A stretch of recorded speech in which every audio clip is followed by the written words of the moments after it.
po svete.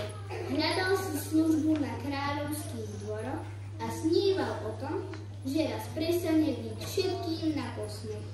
Zmúdrie a bude vážený. Miloval hviezdy. Nikdy ho neunavilo pozorovať ich a pritom žasnúť nad nekonečnosťou neba.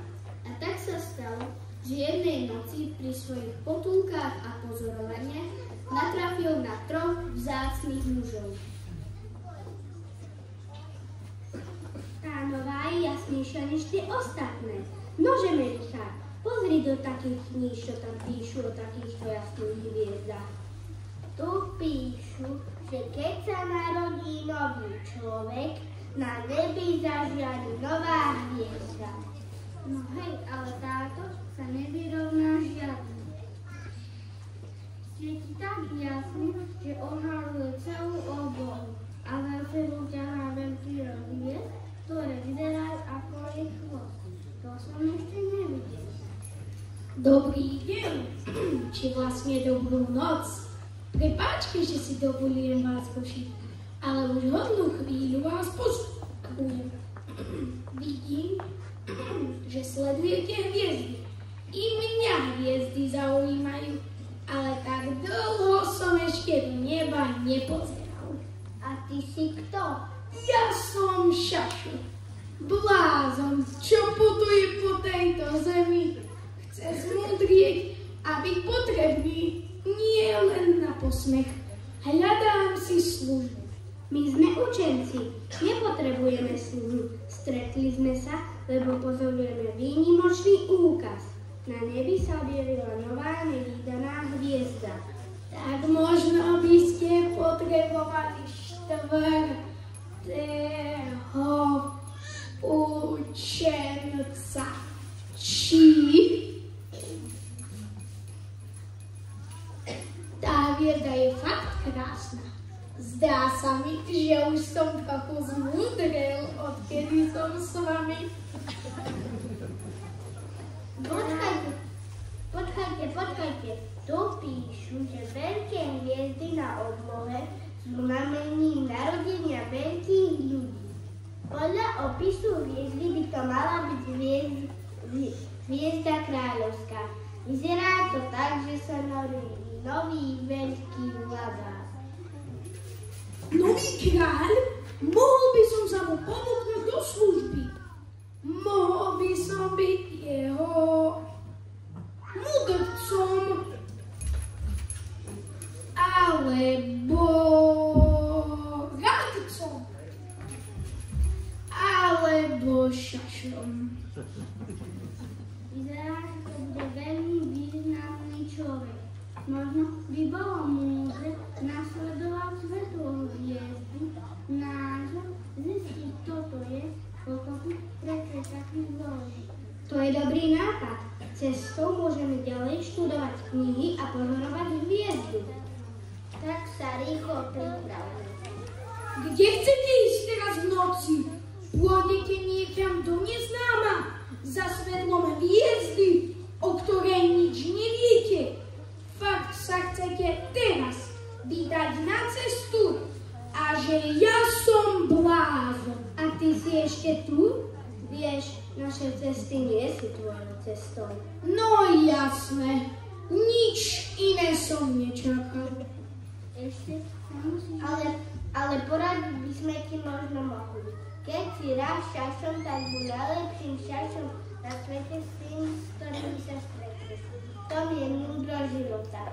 Keď to budeš robiť dobre, budú si ťa vážiť a potrebovať ťa aj ako šašom.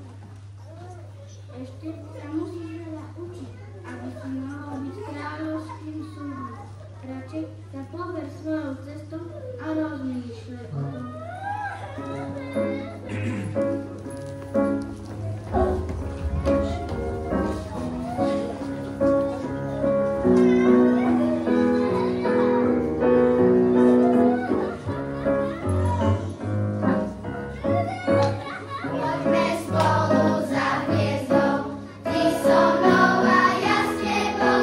Pobežíme spolu tam, kde sa nám narodil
Hej, nemôžem kráčať ich cestami, ale za svetlom hviezdy ísť môžem. Tak si teda pôjdem, možno mi ukáže moju cestu a ja nájdem toho nového vladára. No s prázdnymi rukami tam ísť nemôžem. Čo by som mu tak dal? Veľa toho nemám.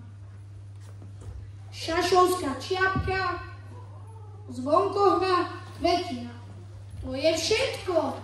Aj tak nemám nič viac. Možno to príjme.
Šašo a putujem za novým panovníkom, ktorý sa narodil.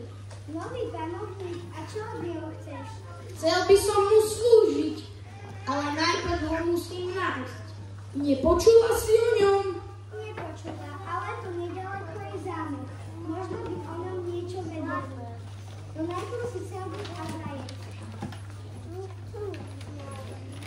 Prečo si taká smutná? Som od narodenia chromá. Deti sa mi smejú a nechcú sa so mnou hrať. Aj mne sa ľudia smejú a ja sa vtedy smejem tiež. Vieš čo? Darujem ti svoju šašovskú čiapku. Vždy, keď si ju dáš na hlavu, bude ti na svete veselšie. I tak, na čo by bola taká čiapka kráľovi? On sa môže tešiť a smiať z mnohých iných vecí.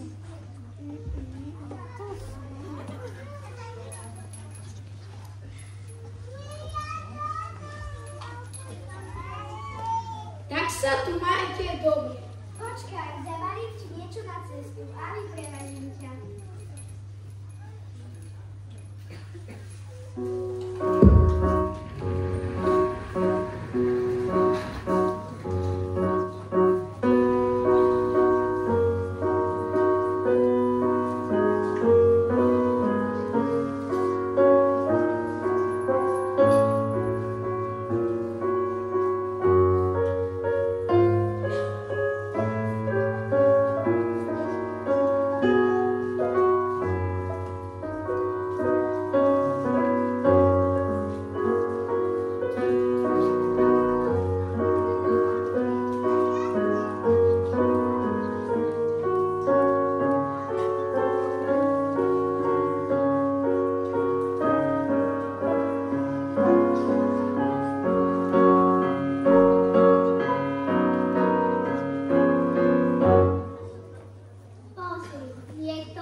Zase začínaš. O tom potom.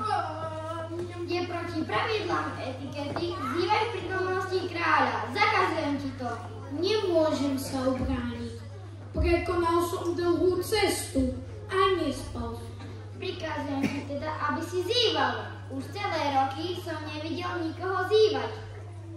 Za to ja hej, včera celý večer, keď som sa márne snažila ti zase niečo vysvetliť. No tak vzývaj ešte raz, je to rozkaz. Bojím sa, už nemôžem.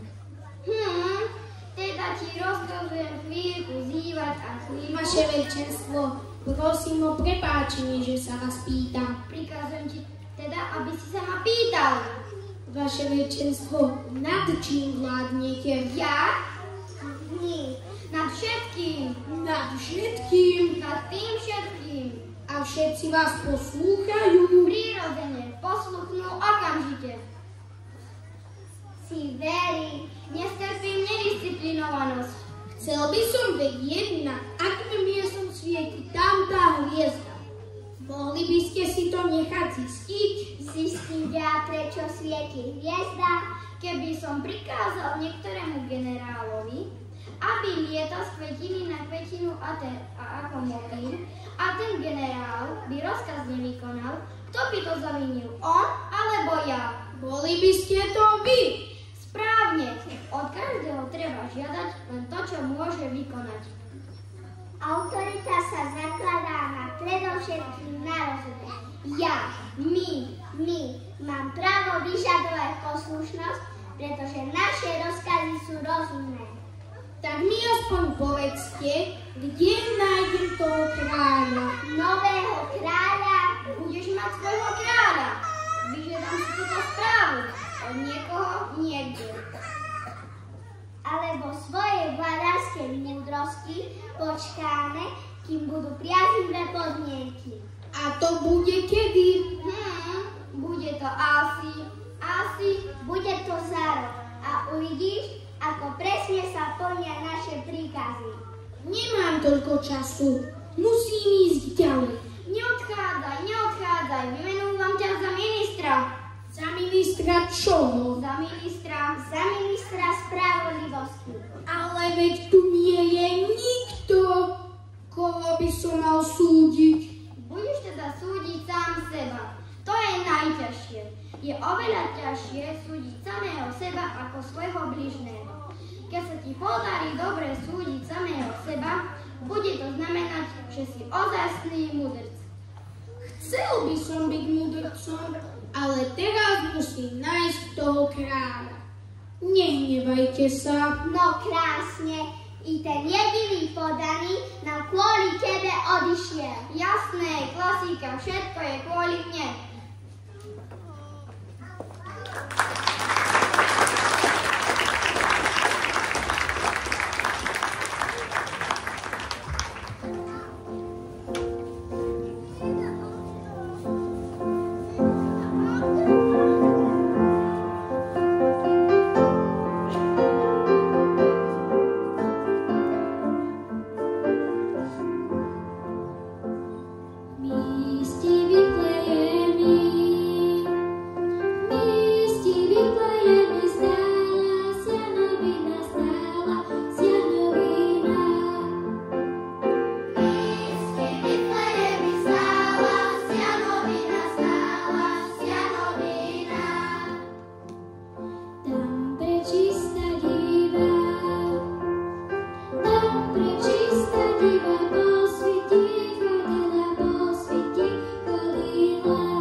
Ty tu čo robíš? Sedím a počúvam, ako si nedobá brzo skráľ. Som celá komolnej a keď mi ľudí, takže sa takto krátim čas. Ty tu fakt sedíš celý deň a počúvaš pyšné reči toho kráľa? Ja ti darujem inú vec, ktorou si budeš krátiť čas a budeš sa môcť v nej potešiť. Ten kráľ, ku ktorému putuje, bude mať určite veľa peňazí a bude si môcť kúpiť aj celý orchester. Taká jedna zvonkohra mu nebude chýbať.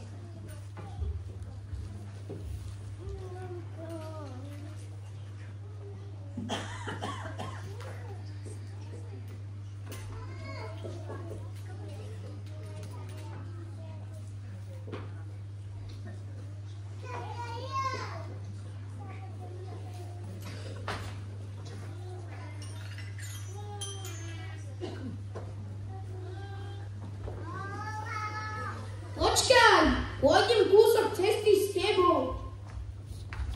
Počkaj, nepočuješ? Ty fakt nepočuješ? Ani nehovoríš. To musí byť ťažké takto žiť. Počkaj, k tomuto budeš určite rozumieť. To som rád, že si sa potešila. Ty potrebuješ moju kvetinu viac ako nejaký kráľ. Keď sa Šašo rozlúčil s dievčaťom, uvedomil si, že mu už teraz neostalo nič, čo by kráľovi, ktorého hľadá, mohol dať. Práve myslel na to, že by bolo hádam lepšie, keby sa vrátil domov. Keď zbadal, že hviezda, čo ho doteraz prevádzala, svieti nad jeho hlavou oveľa silnejšie a ožaruje cestu v malej nástavke, učúpenej uprostred poľa. Tu sa vyspím a potom sa dá na spiatočnú cestu. Povedal si v duchu a vybral sa tým smerom.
verchov zbadal 3 kráľov a pastierov. Aj oni hľadali nového kráľa. Ten ležal v jasli ako malé bezradné dieťa. Jozef práve krmil osla. Mária bola bezradná. Rozhľadala sa okolo a hľadala pomoc. Nevedela, kde by mohla na chvíľku odložiť dieťa. Poď bližšie, potrebujem tvoju pomoc. Všetci tu naokolo majú plné ruky darov, ktoré priniesli môjmu synovi. Ale ja, teraz viac ako tie dary, potrebujem vymeniť tomuto svojmu dieťatku plienočku, ale nemám ju kto podržať. Mohol by si jemu poslúžiť? A tak sa vďaka svojmu dobrému srdcu stal Šašo prvým sluhom toho najväčšieho kráľa na svete. Hľadiac do milej tváre dieťaťa pochopil, že veľkosť človeka nespočíva v múdrosti a v postavení, ale v ochote potešiť ľudí vždy, keď to potrebujú. Ak si v správnu chvíľu na správnom mieste, je jedno, či ste Šašo alebo múdrc.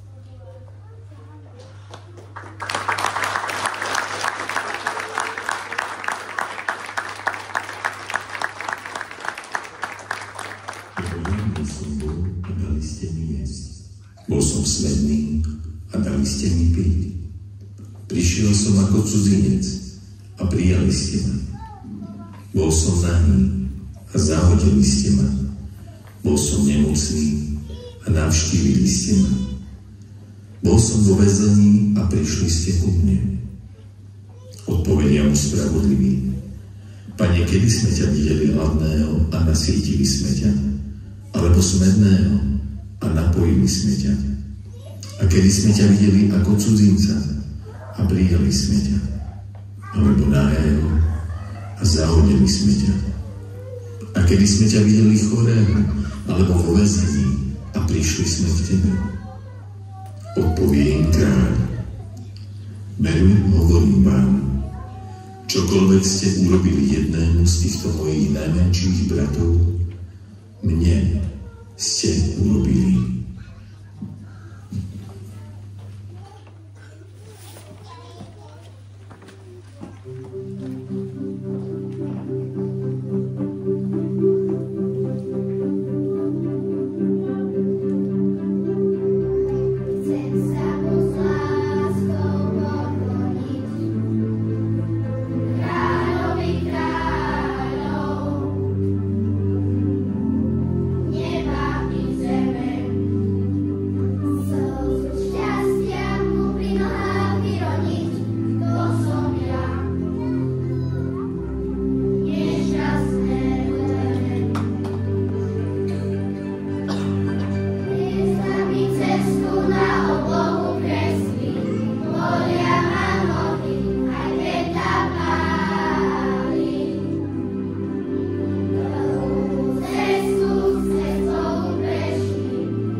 Ďakujem.